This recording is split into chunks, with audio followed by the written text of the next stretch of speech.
Welcome, Pisces. This is your weekly focus for October the 29th through to November the 4th, 2018. My name is Tilly, and this is Tarot with Tilly, and thank you. Thank you truly for all the positive, loving, supportive energy you send my way each and every day. Now, it is a transformation week for us. It really, truly is. We have zero energies all over. We have Mercury changing signs. We have Venus changing signs. We still have Uranus retrograde at 0 degrees of Taurus. So there is a lot of zero energy happening in our week.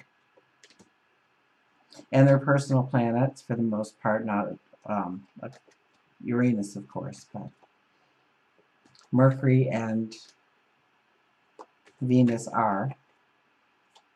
The moon is. The sun's always moving, but it remains in Scorpio. So zero energies is new beginnings, new starts, new visions of our tomorrow, new doors opening for us, new adventures beginning. Let's see what the cards say for us. Look at this. We have the Seven of Cups. Wow, which way to look, huh? Wow, what's the most important thing in your life? I've gotten the priority list for a couple of signs now. So, make the priority list. And I'm asking people to do that on the Wednesday because October the 31st is the three-quarter moon. And that is also when Venus will move into Libra and Mercury will move into Sagittarius. So our energy will be shifting. So make your priority list and then make another list of where you have been putting your focus for the last 30 days, last 20 days, last 10 days, last week. And see what lines up and what doesn't. And where you need to put your energy, where you need to put your focus in order to move forward. So, get that list down a little bit. Otherwise, you could be all over the map here. And it's beautiful energy this week to really zone in on our intentions of where we want to go, of where we need to move forward, of what we need to move away from, to allow closure in our life or perhaps some healing. And if we're not focused on where we need to be focused, we could miss a lot of the strong and potent energy to move us forward. So make that list this week, okay? And then we have the King of Swords. Oh, he's been kind of popular, but he hasn't been showing up the last several readings. I thought he finally took a nap. He's awake again. He is strong. He's defiant. He is going after his goals, his dreams, his desires, and don't get in his way because he is ready to use that sword. That is the energy of the King of Swords. Now, the King of Swords, he can ruffle feathers, he can burn bridges, and not intentionally, but just being so hyper-focused on the goal, on the dream, on the desire, that we say things, we do things without really thinking them through. We have this knee-jerk kind of energy. So we have to think about the message that we are sending other people, whether it's verbal or nonverbal, for goodness sake. So we tell from his posture, he means business. So how we are communicating, what we are doing, and if it is for our highest good.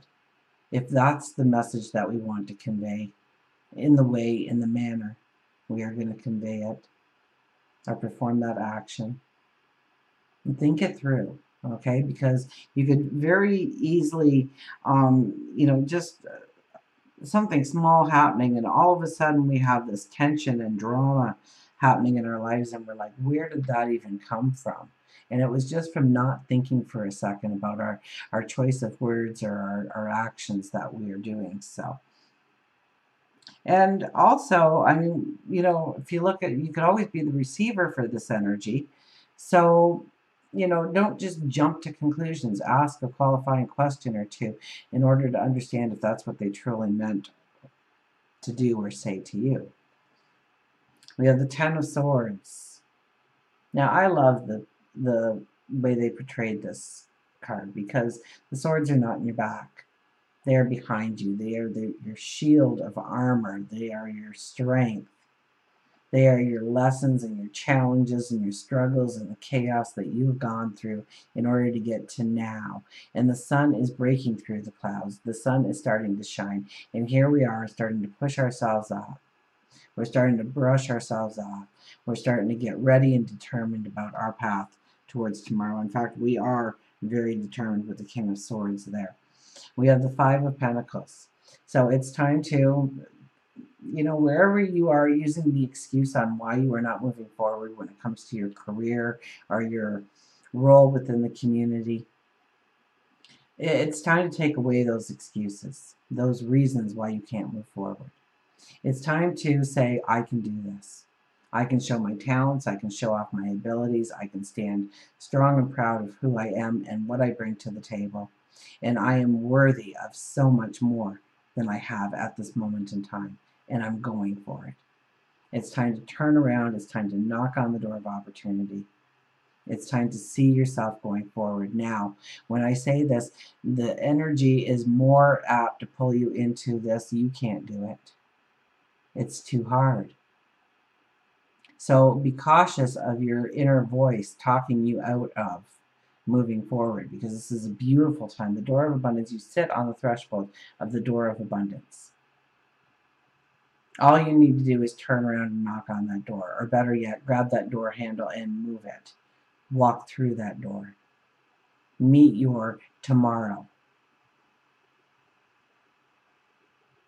So you just have to, mentally prepare yourself that you are going forward.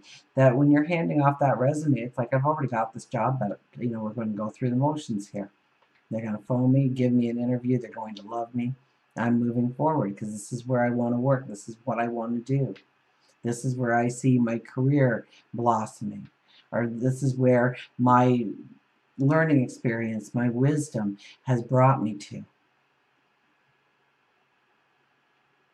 See the value in you, because there is so much value, so much worth. Grow that dream a little bit bigger when it comes to money, when it comes to the job of your dreams, when it comes to, and imagine it, feel what it would be like to actually step into that role that you want to be in the world. We have temperance.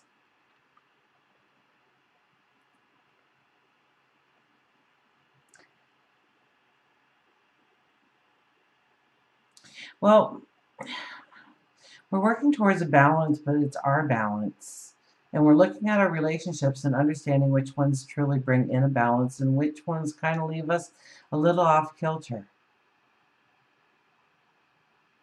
So we may be choosing a new group of friends. We may be revisiting some old friendships and rebuilding the bond or strengthening it. We may be putting passion into a relationship that's gone stagnant.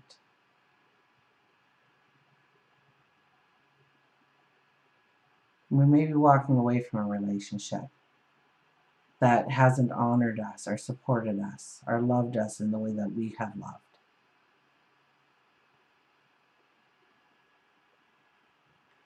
That could be a best friend, that could be a coworker, that could be somebody within the community, a parent, a child, a lover, a partner.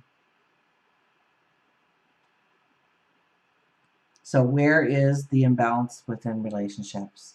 And how can we bring that into being in order to strengthen the relationship? Or do we need to walk away from the relationship? Have we just been hoping the relationship would turn into this kind of energy, and it never has? It's never given that true promise of it. We have the moon. Oh, get real with yourself right now.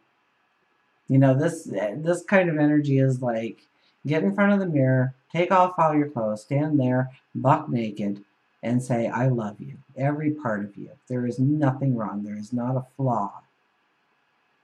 It's being completely truthful with yourself of who you are and where you're going. And once you embrace you for you, there's this freedom that comes with it. There's this liberation that comes with it. And this is what your meditations, this is what your prayers, this is what your reflections need to really center on this week. Bringing in the balance in your life by accepting you for who you are, being proud of who you are, showing off your abilities and talents. That's who I see. Really getting down to the priority list and putting your focus on what the top priority is in your life, in order to bring in that balance, in order to bring in that harmony. And it could be from cutting things out of your life, yes, or it could be adding new dimensions to your life. And we have the Ten of Wands.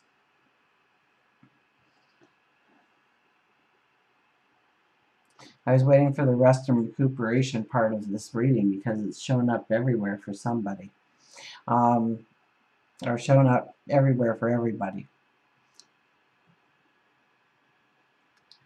A lot of 10 energy, absolutely. We are in full moon energy. It's a time for releasing, letting go, healing, closure. And this is your load. This is why you may not have the energy to attack what you want to attack in your life. Now, some of those wands that you carry have growth on them, new promises, new starts, new beginnings. And some of them are deadwood, and you're carrying this around. It might be a responsibility or an obligation that has landed on your plate that doesn't belong to you. It's about working smarter, not harder. It's about releasing and not carrying the past forward with you. So healing could be involved here, absolutely. This is letting go of what no longer serves you, making the decisions, weighing out the priority list, understanding the friendships, understanding the situations you're in. I mean, there's beautiful energy here for you to really soar forward in the first couple of cards, but you really have to take ownership of the beauty of who you are. Not let people take advantage of you. Make people see your worth in a beautiful, creative way. Until we meet again, remember, I do love you.